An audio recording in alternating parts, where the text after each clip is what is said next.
Bismillahirrahmanirrahim. Assalamualaikum warahmatullahi wabarakatuh. Yang saya hormati tim penguji uji kinerja. Perkenalkan, nama saya Rizky Yuliandra dengan NIM 42500100858 dari LPTK UIN Syarif Hidayatullah, peserta PPG batch 3 dengan prodi Pendidikan Agama Islam kelas 16 akan melaksanakan uji kinerja di SDN Malakasari 02 Kecamatan Durensawit, Jakarta Timur dengan materi halal dan haram di fase C kelas 6.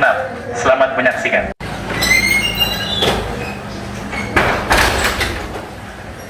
Bismillahirrahmanirrahim. Assalamualaikum warahmatullahi wabarakatuh. Waalaikumsalam warahmatullahi wabarakatuh. Gimana kabar kalian semua? Baik. Alhamdulillah, kita bertemu kembali hari ini. Allah masih memberikan kita nikmat iman, nikmat Islam, dan nikmat sehat walafiat. Kita bertemu kembali. Sebelum kita memulai materi kita berdoa dulu. Mohon dipimpin untuk salah satu dari teman kalian ketua kelasnya. Azam, sini Azam, pimpin Azam ke depan sini. Pandu teman-teman sebelum kita mulai. Mari teman-teman, sebelum kita memulai pelajaran, alangkah baiknya kita berdoa beragama masing-masing. Berdoa mulai. Bismillahirrahmanirrahim. Alhamdulillahi Rabbil alamin. Ar-Rahmanirrahim. Maliki yaumiddin. Iyyaka na'budu wa iyyaka nasta'in. Ihdinas siratal mustaqim. Siratal ladzina an'amta 'alaihim ghairil maghdubi 'alaihim waladdallin. Amin. Raditu billahi rabban wa bil islami dinan wa bil muhammadin nabiyya wa rasulah. Rabbi zidni ilma warzuqni fahma. Amin ya rabbal alamin. Ya, terima kasih untuk doanya. Hari ini kita akan menyanyikan lagu Indonesia Raya untuk menanamkan nilai-nilai nasionalisme pada diri kita semuanya. Dimohon untuk melakukan sikap sempurna berdiri dulu. Berdiri dulu. Hiduplah Indonesia Raya. Indonesia tanah airku, tanah tumpah darahku. Di sanalah aku berdiri, jadi pandu ibuku. Indonesia kebangsaanku, bangsa dan tanah airku. Marilah kita berseru, Indonesia bersatu. Hiduplah tanahku, hiduplah negeriku, bangsaku, rakyatku semuanya. Bangunlah jiwanya, bangunlah badannya untuk Indonesia Raya. Indonesia Raya, merdeka, merdeka, tanahku, negeriku yang ku cinta. Indonesia Raya, merdeka, merdeka, hiduplah Indonesia Raya. Indonesia Raya, merdeka, merdeka, tanahku, negeriku yang ku cinta. Indonesia Raya, merdeka, merdeka, hiduplah Indonesia Raya. Silakan duduk semuanya. Terima kasih. Nah, sebelum Pak Rizky absen, Pak Rizky mau ngadri kalian untuk surat-surat pendek, terutama kita bareng-bareng kan kita bahas waktu di awal materi kita pernah bahas surat Ad-Duha ya. Nah, sebelum itu kita akan lancarkan lagi surat Ad-Duhanya bareng-bareng. Ayo kita mulai bareng-bareng. A'udzubillahi minasyaitonir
ada yang nggak masuk? Apa masuk semua? Semua harus absen ya. Dari Azam, hadir? Hadir, Abian? Amar, hadir, Amar? Amar ada? Nggak ada ya Amar ya? Berarti satu nggak masuk, Amar. Nabila Aisyah? Hadir. Aulia? Hadir. Zakia? Hadir. Ada yang belum di absen? Oh, teman kamu siapa? Bilal siapa kamu? Bilal Ibrahim. Oke, berarti 2 orang yang hadir berarti ya. Oke. Selanjutnya, ya, sebelum Rizky mulai, Rizky ingin tanya sama kalian semua nih. Sebelum ke sekolah kalian sarapan ya? Sarapan. Apa yang kalian makan? Zam, mau makan apa Zam? Roti. Bagis, makan apa kamu? Nasi sama telur, sama bubur. Ibrahim? Makan nggak? Hah? Telur? Oke.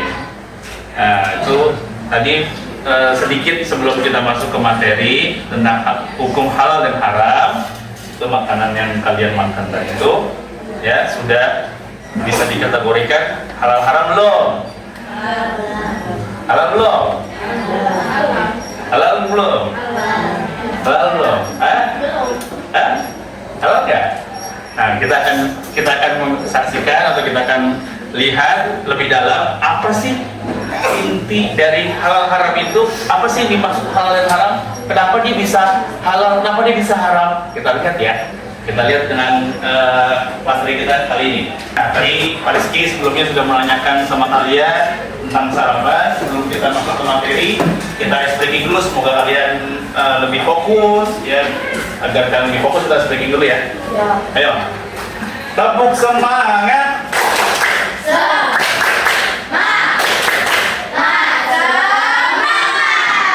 Oke, masih semangat berarti pagi-pagi ya.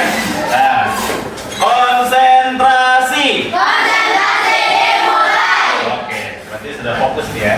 Ya, fokus ya? Bisa fokus? Bisa fokus semuanya? Oke, kalau bisa fokus kita perhatikan, lihat video yang Paris kita tampilkan di depan, ntar Paris sambil menjelaskan ya. Perhatikan dengan baik. Kita sering melihat gambar atau logo halal pada bungkus atau kemasannya. Logo halal menandakan bahwa makanan tersebut telah dijamin halal atau boleh dikonsumsi. Persoalan halal dan haram adalah salah satu aspek hukum dalam ajaran Islam yang sangat penting kita ketahui. Halal dan haram merupakan batas antara yang hak atau benar dan yang batil atau salah. Dalam hidup sehari-hari, hampir setiap saat kita berhadapan dengan masalah halal dan haram.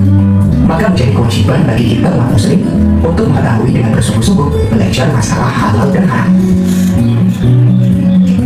Mari kita pelajari hukum halal dan haram. Doa sebelum belajar. Rabbi zidni ilma warzuqni fahma. Ya Allah, tambahkanlah aku ilmu dan berikanlah aku rizki akan kepahaman. Jadi tadi sudah jelaskan ya sedikit ya, bahwa kalau ada sesuatu di dalam logo di Rizky bawa mie ya, kalau ada logonya ya, logo di sini, logonya di bawahnya, logo halal ini berarti dia dinyatakan boleh dikonsumsi. Paling sih lihat di beberapa supermarket itu banyak yang tidak ada logo halal. Contohnya seperti apa? Seperti Samyang. Pernah lihat Samyang? Ya, tapi banyak juga Samyang itu yang dia berlogo halal. Banyak. Tapi ada juga yang dia tidak berlogo halal.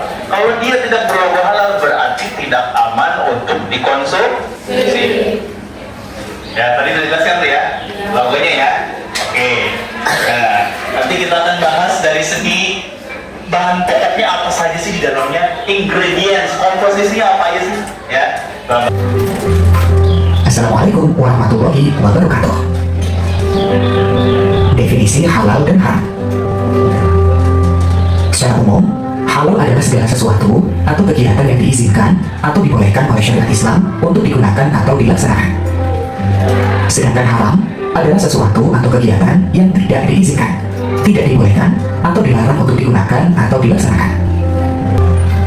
Perlu kalian ketahui, hukum halal dan haram secara khusus hanya berkaitan dengan makanan, minuman, atau segala hal yang digunakan oleh umat muslim. Nah, berarti tadi ada dua tuh ya. Hukum secara luas, general ya. Ada secara khusus dan secara general. Kalau secara khusus itu berarti dia lebih utamakan dalam mengkonsumsinya. Tapi kalau secara general, apa yang dilakukan oleh kegiatannya, dua tuh berarti halal dan haram tuh. Itunya apa namanya itu? Secara arti luas, makna luasnya. Kalau misalnya secara luasnya gimana Pak contohnya? Contohnya gimana? Pertama, kegiatan dari segi kegiatan yaitu ketika kita melakukan aktivitas, ya ternyata kita melakukan aktivitas itu ada sesuatu yang buruk yang kita lakukan, ya kita mau mencari rezeki misalnya. Nah, ternyata rezeki yang kita dapat dengan cara yang salah, itu berarti ini masuk ke dalam kategori yang haram. Ya, itu yang pertama. Tapi kalau yang halal gimana Pak?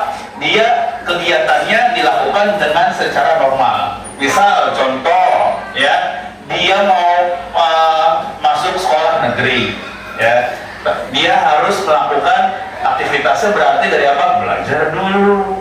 Nggak langsung ambil tindakan yang lihat teman aja nanti udah gampang. Berarti dia kegiatannya yang haram. Ya, paham dari sini ya? Itu secara luas. Tapi kalau secara khususnya halal dan haram itu sesuatu yang dikonsumsinya, yang dikonsumsi, ya. Nah kita lihat lagi.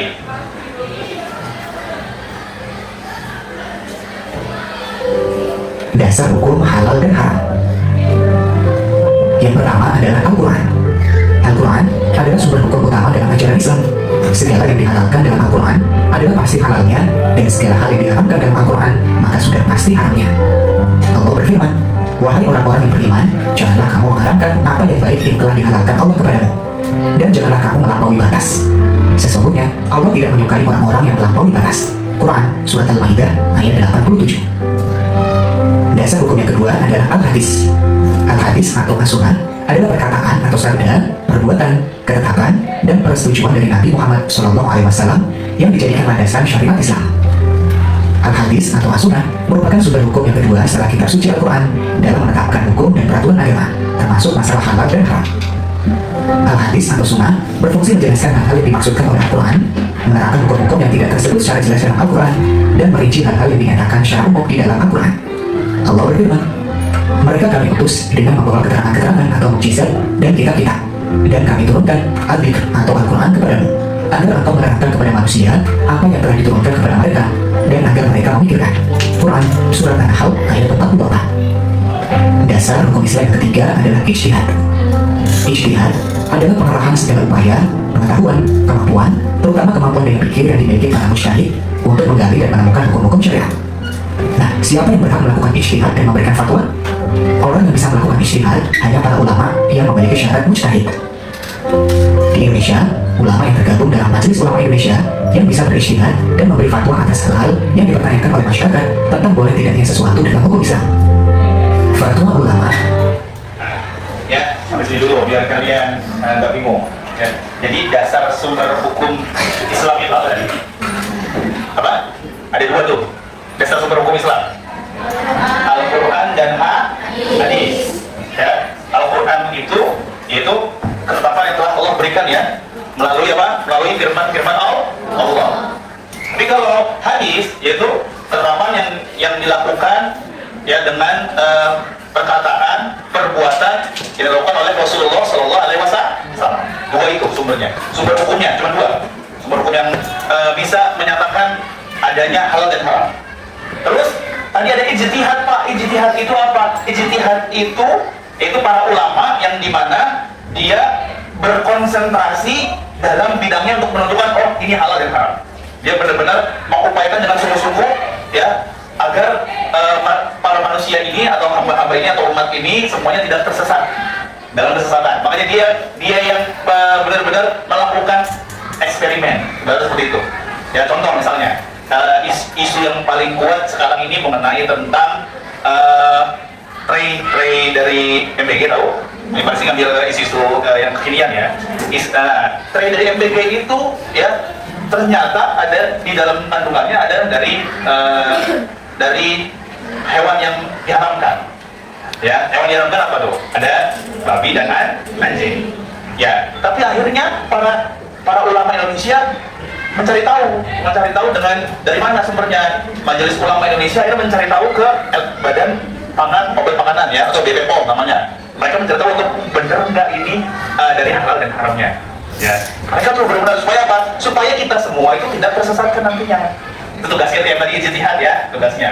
Nah, tadi dari sumber hukum Al-Quran di surat Abasa itu dijelaskan fal yang duril insanu ila ta'ami. Maka hendaklah manusia itu memperhatikan makanannya. Apakah makanannya itu dari yang haram atau dari yang halal? Dan halal juga ini harus halal dan thayyib nih nanti nih. Ini kan halal dan thayyiban benar. Halalan thayyiban. Ya, nanti tuh di surat Al-Maidah juga dia menjelaskan bahwa apa saja yang diharamkan. Dan boleh nggak? Tadi kan sudah dijelaskan tuh bahwa janganlah berlebih-lebihan. Ya, nah berarti dalam situasi kondisi juga boleh kita menggunakan makanan yang haram tadi, tapi dalam kondisi-kondisi tertentu dihalalkan. Ya, dihalalkan ketika kita misal contoh, gimana Pak? Masih kalian bingung, gimana Pak kok sesuatu yang haram bisa jadi halal? Kan gitu ya? Begitu ya? Ya begitu ya, ketika kita berada di situasi misal di gunung yang sudah nggak ada lagi makanan yang kita makan, tiba-tiba lewat seekor babi. Kita secara fikih ya, lewat seekor babi di depan kita. Lalu kita boleh nggak makan itu babi? Boleh nggak? Boleh nggak? Boleh. Dari mana kalian tahu boleh? Masih biar tahu.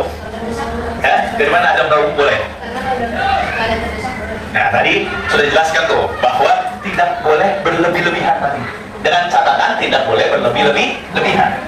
Boleh hanya sekedar untuk supaya kita tidak menghilangkan rasa lapar, lalu kita bisa beribadah lagi. Nah itu ya sudah tadi kan sudah dilihat apa yang menentukan hal yang haram itu pertama dari zat asal, sifat asal, dan satu lagi apa? Prosesnya. Ya itu standar 3 tuh. Zat asal, sifat asal, dan proses. Kalau zat asal sudah jelas di Al-Quran ya surat Al-Maidah itu innamal khamri wal maisir wad damu wal lahmu wal khinzir. Ya yang dimana ada hewan babi tadi ya. Terus yang bertaring apa aja? Banyak tuh ya. Yang bertaring apa aja yang bertaring? Nah, jangan tuh, nggak boleh bertaring tuh dimakan, konsumsi. Ya, nah kucing bertaring kan? Nggak boleh sebentar dimakan. Nah, lalu darah juga nggak boleh. Wal khinzir itu nggak boleh untuk dikonsumsi. Ya itu sudah jelas. Terus dari sifat asal dari apa contohnya? Sifat asal.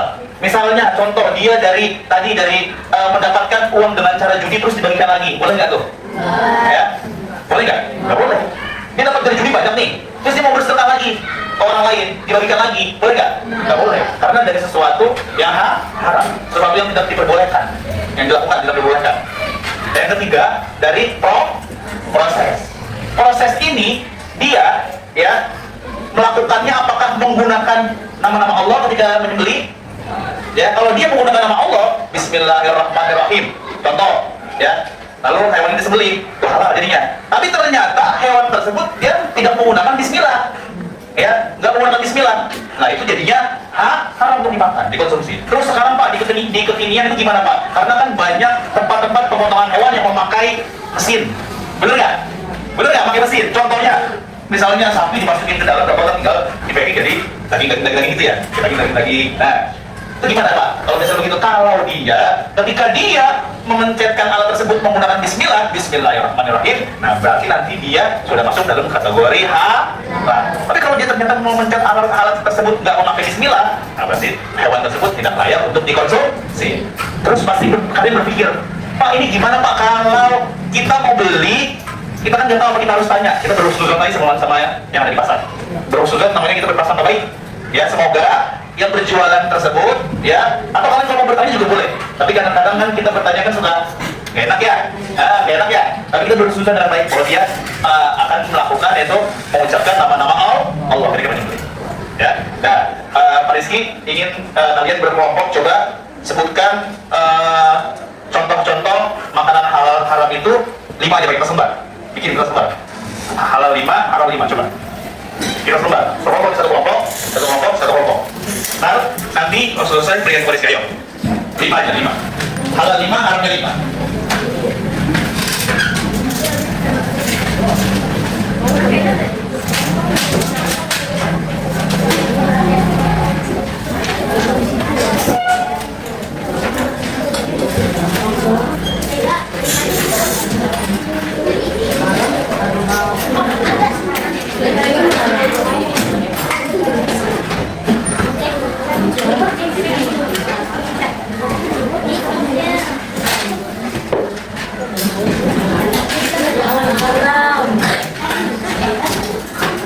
Buat 5 saja, 5 per kelompok ini, satu kelompok ini, satu kelompok. Ya, satu kelompok. Ya, 5 halalnya 5, haram 5. Kasih mau lihat, kasih ke Rizky cerita. Hasilnya kasih Rizky. Makanan minuman, bukan hewannya, bukan. Pak Rizky minta makanan dan minuman halal dan haram. Halal dan haram, ayo.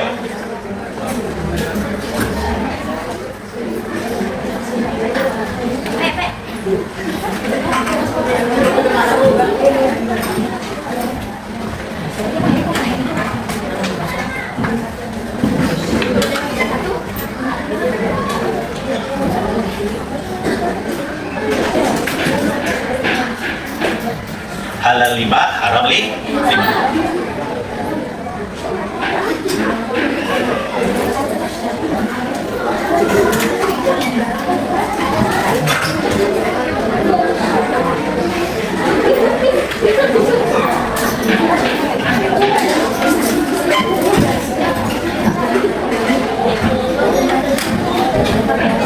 Ingat ya, makanannya ya, bukan hewannya. Makanan dan minumannya.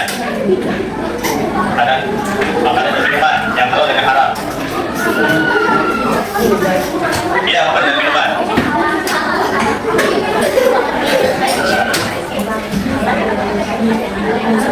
Ya. Boleh, saya tulis aja dulu. Kita masih bacakan sama dari kelompok masing-masing. Lihat ya. Dari kelompok 1 itu ada ayam goreng. Yang halal nih ya, ayam goreng, bebek bakar, rendang sapi, pecel lele, gurame bakar. Itu halal semua tuh. Ya, halal semua untuk dikonsumsi dari segi apa? Zat asal. Tapi semoga dari sifat asal dan proses asalnya itu semoga dia halal semua. Nah, kita berusaha gitu. Semoga, tapi kalau dari zat asalnya ini semuanya halal semua. Zat asal. Ya, halal semua.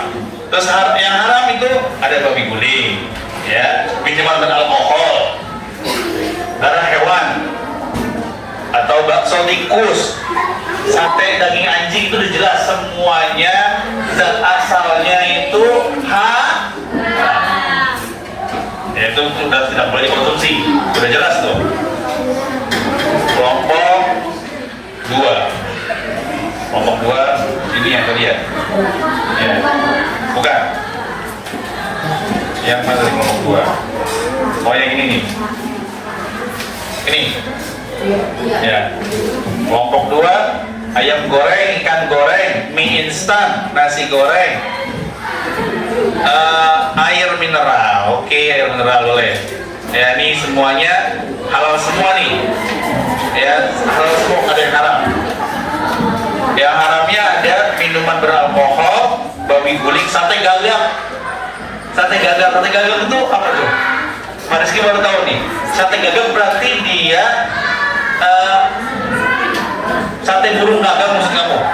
Sate burung gagak itu. gagak itu kenapa kamu bisa beranggapan bahwa sate gagak itu bisa haram? Kenapa? Ini ada pertanyaan motivasi kan? Kenapa? Kenapa? Ayo nggak apa-apa, malam-malam kalian berdiskusi. Kenapa? Memang dipakai dengan ritual sesat. Sebenarnya kan itu kan karena ulah manusia ya. Yang di sini yang dimaksudkan itu dari zat asalnya. Apakah gagak itu, burung itu bisa nggak dikonsumsinya? Sebenarnya itu bisa nggak dikonsumsi? Halal nggak bagi manusia? Bukan dia perilaku hewan tersebut untuk manusia, tapi hewan tersebut bisa nggak dikonsumsi untuk manusia? Sebentar. Itu Mas Bareski. Bisa nggak? Halal nggak? Oke, paham ya? Nah, pada saat ada LKPD, kalian kerjakan sebentar. Kerjakan dulu, berkelompok namanya. Ini gabung aja ya. LKPD-nya. Satu.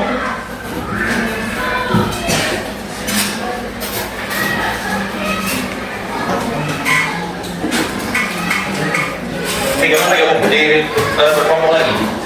2, digabung aja nih. 3. Oh, jangan di situ. Ya, kelompok aja. Oh, 1, 2, 3, 4. Ini berarti digabung aja nih. Ini digabung aja. Ini digabung sini ya. Digabung sini ya. Digabung sini.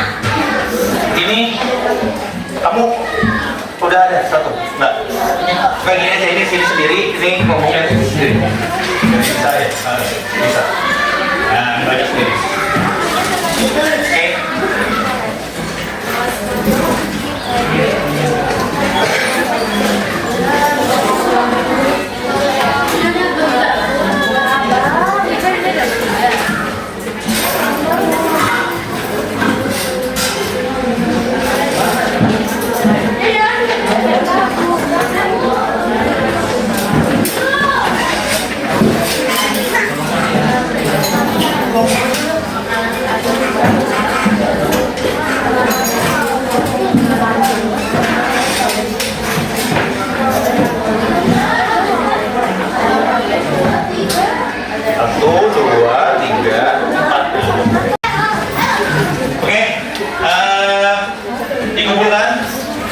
Sudah selesai.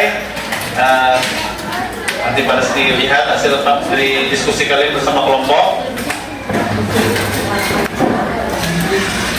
Oke, terima kasih. Ini kelompok 1, 2, 3, kelompok 4, kelompok 2. Terima kasih.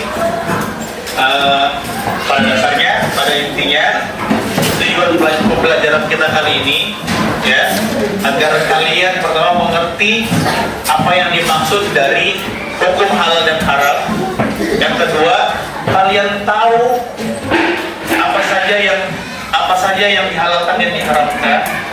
Ya, bahwa tadi sudah ada dari 3 sebab utamanya, itu dari sebab pertama dari zat asal, proses, dan sifat asal. Ya.